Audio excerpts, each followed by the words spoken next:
Bismillahirrahmanirrahim. Assalamualaikum warahmatullahi wabarakatuh. Baik, kawan-kawan, saya akan review perkuliahan kita kemarin tentang bagaimana emosi atau afeksi, kemudian kognisi dan sikap dalam politiknya. Saya lihat dari materi yang disampaikan kelompok penyaji itu materinya sangat kompleks ya, sudah banyak sekali dibahas di situ. Jadi saya kira sudah cukup mewakili itu apa yang ada di RPS. Nah, sekarang saya hanya mereview ya. Jadi memang dalam kehidupan politik ya, itu tidak lepas dari kehidupan sosial sebetulnya ya, kehidupan sosial kita, sehingga teori-teori yang digunakan dalam membahas perilaku manusia dalam konteks politik juga banyak teori-teori yang berkaitan dengan psikologi sosial. Sekarang kita bahas masalah afeksi atau emosi. Jadi memang secara mendasar antara afek dan emosi itu berbeda. Yang saya pahami dari pendapat para ahli bahwa afeksi itu adalah perasaan yang biasa-biasa saja, yang tidak terlalu menonjol, tidak ekstrim kanan, tidak ekstrim kiri, kira-kira begitu. Sementara emosi itu adalah perasaan yang sangat kuat, yang menonjol, baik yang ekstrim kanan, yang bahagia sekali misalnya, atau yang ekstrim kiri, atau sedih sekali ya. Emosi, makanya cinta itu bisa dalam bentuk emosi ya. Cinta itu bisa dalam bentuk emosi, dia menjadi sebuah emosi, karena dengan cinta orang bisa melakukan apa saja ya di luar nalar, di luar akal. Jadi menurut para ahli itu mengenai afeksi dan emosi itu banyak hal ya, banyak sudut pandang ya. Tapi yang jelas di sini saya mengambil kesimpulan bahwa afeksi maupun emosi itu bisa mendorong orang untuk melakukan sesuatu atau melakukan sebuah tindakan, baik itu afeksi negatif maupun afeksi positif ya. Nah, menurut Cassini dan Lodge,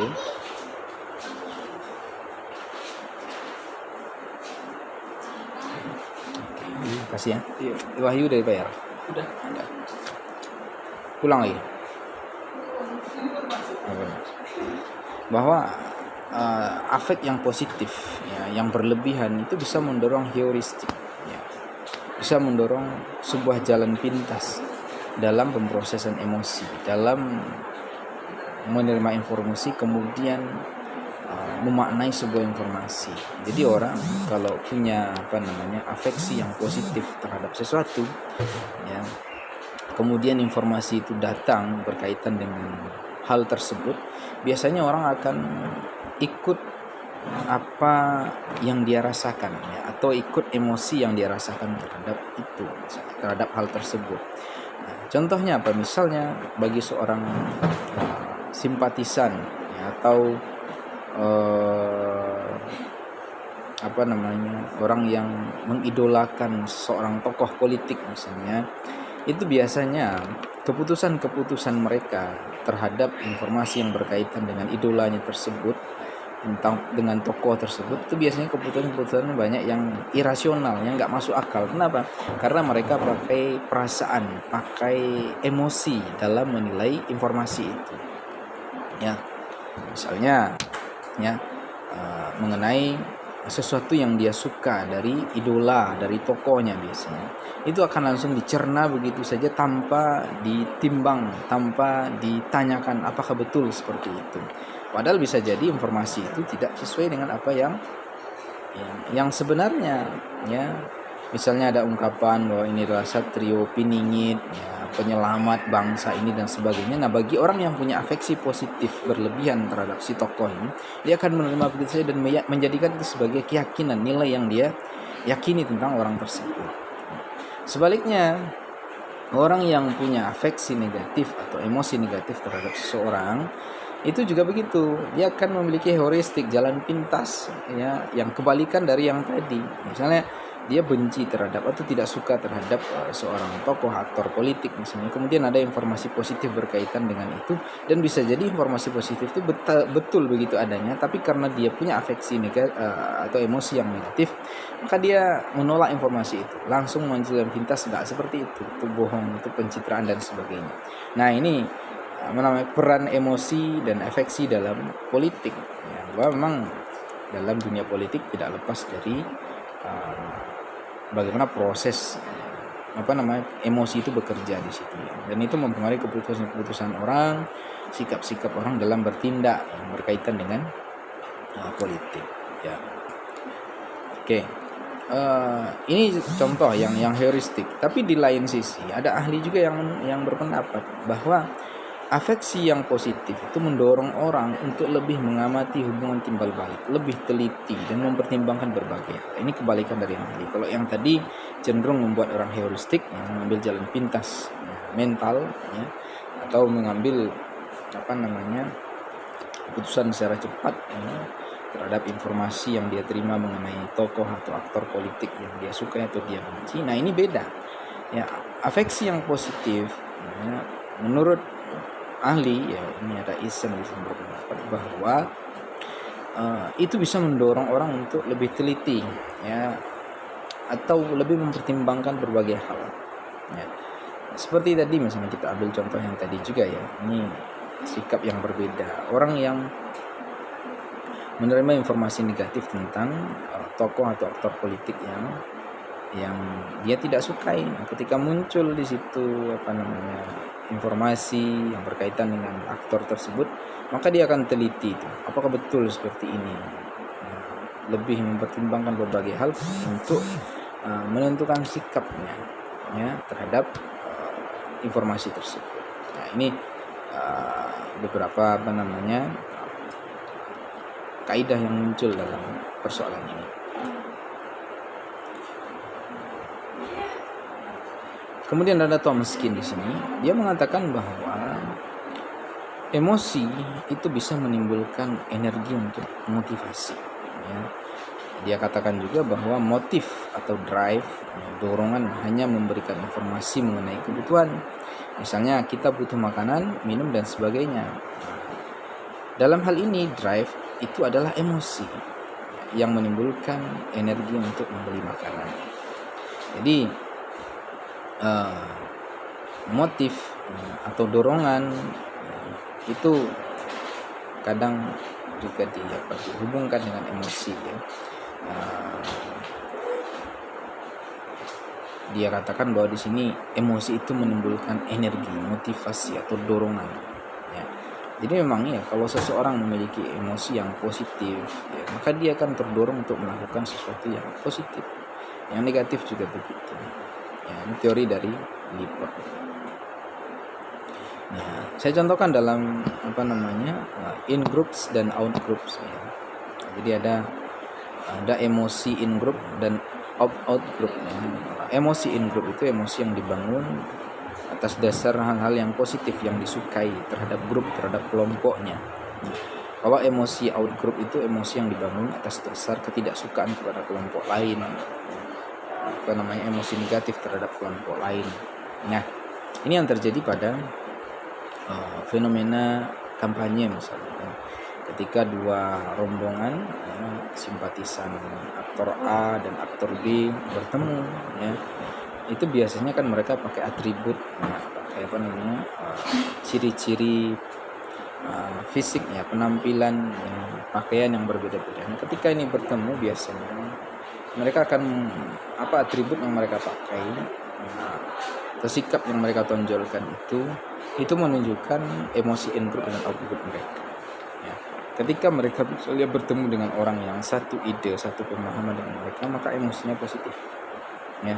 Tapi jika mereka bertemu dengan orang yang berbeda di luar grup mereka, maka emosinya dengan emosi negatif. Makanya tidak jarang kemudian orang kalau kampanye bertemu dua partai yang berbeda itu bentrok, sama seperti penggemar sepak bola, ya. Mereka antara penggemar satu dan lain saling membangun emosi yang negatif, ya. Ini emosi in group dan out group. Jadi emosi itu kemudian menjadi motivasi, menjadi drive, menjadi pendorong untuk mereka untuk melakukan sesuatu. Ya. Jadi jelas di sini bahwa ada hubungan antara emosi dan perilaku. Ya. Ternyata emosi itu bisa mendorong orang untuk melakukan suatu tindakan. Ini menurut para ahli. Ya. Oke. Lalu bagi seorang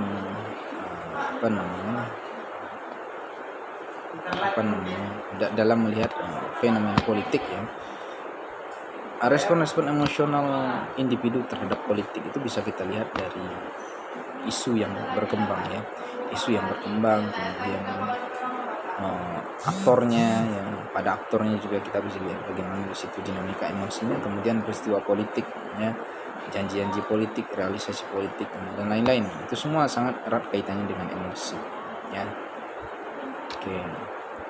Nah, sementara aktor politik sendiri itu biasanya menggunakan emosi, ya, dalam berbagai hal.